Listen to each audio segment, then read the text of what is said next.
Hi friends, Seemas വ്ലോഗിലേക്ക് എല്ലാവർക്കും സ്വാഗതം.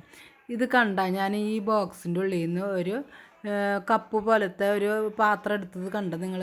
അപ്പോൾ അതിൻ്റെ ആ കപ്പ് വയ്ക്കാൻ അടിയിലൊരു പാത്രം ഉണ്ട് കേട്ടോ. പക്ഷേ ആ മൂടിക്ക് ഞാൻ നോക്കിയപ്പോൾ ഒരു എന്താ പറയുക, ഒരു കളറിൽ എന്താ പറയുക, ഒരു പ്ലാസ്റ്റിക് കോട്ടിങ് ഉണ്ട് കേട്ടോ.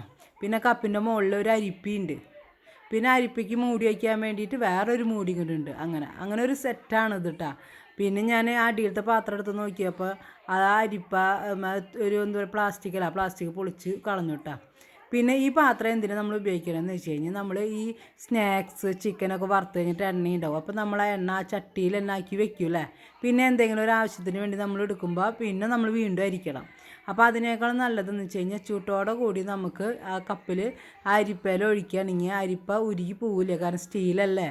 അപ്പോൾ നമ്മൾ ഇത് ഇങ്ങനെ ഒഴിച്ച് വെക്കുമ്പോൾ അതിൽ കരടുകളൊക്കെ, അതായത് നമ്മൾ എന്താണ് വറുത്തത് അതൊക്കെ അതിൻ്റെ കരടുകളൊക്കെ മുകളിലിരിക്കും, എണ്ണ താഴ്ത്തേക്ക് പോവും. കണ്ട, ഞാനിത് ഉണ്ടാക്കിയത് എന്താട്ടെന്ന് വെച്ച് കഴിഞ്ഞാൽ കട്ട്ലേറ്റാണ്. അപ്പോൾ ഞാനതിൻ്റെ ബ്രെഡ് ക്രംസ് ഇങ്ങോട്ട് കരിഞ്ഞു പോയി. അതാണ് അതിൻ്റെ കൊറ്റനുകൾ. അത് മുകളിൽ അരിപ്പയിൽ ഇരുന്നിട്ട് അതിൻ്റെ അടിയിലേക്ക് എണ്ണ വന്നു. കണ്ട, അതിലൊരു കരട് പോലും ഇല്ല. അപ്പം ഞാനിത് ഉണ്ടാക്കി കഴിഞ്ഞാൽ ആ ചൂട്ടോടെ തന്നെയാണ് ഞാൻ ഒഴിച്ച് വെച്ചത്. ഉരുകി പോവുക ഒന്നും ചെയ്തിട്ടില്ല. പിന്നെ ഞാൻ നേരം എടുത്തിട്ടുണ്ടെന്ന് നോക്കി അപ്പോൾ ഇതിങ്ങനെ അതിൻ്റെ എണ്ണയൊക്കെ താഴത്തേക്ക് ഒഴുകി പോയിട്ട് അതിൻ്റെ കൊറ്റം മാത്രം നമുക്ക് കിട്ടി. കണ്ട, ആ കപ്പ് വയ്ക്കാൻ പോലും ഒരു പാത്രം അവരടിയിൽ നമുക്ക് സെറ്റ് ചെയ്തിട്ടുണ്ട്. അടിപൊളി ഉപയോഗമാണ് കേട്ടോ.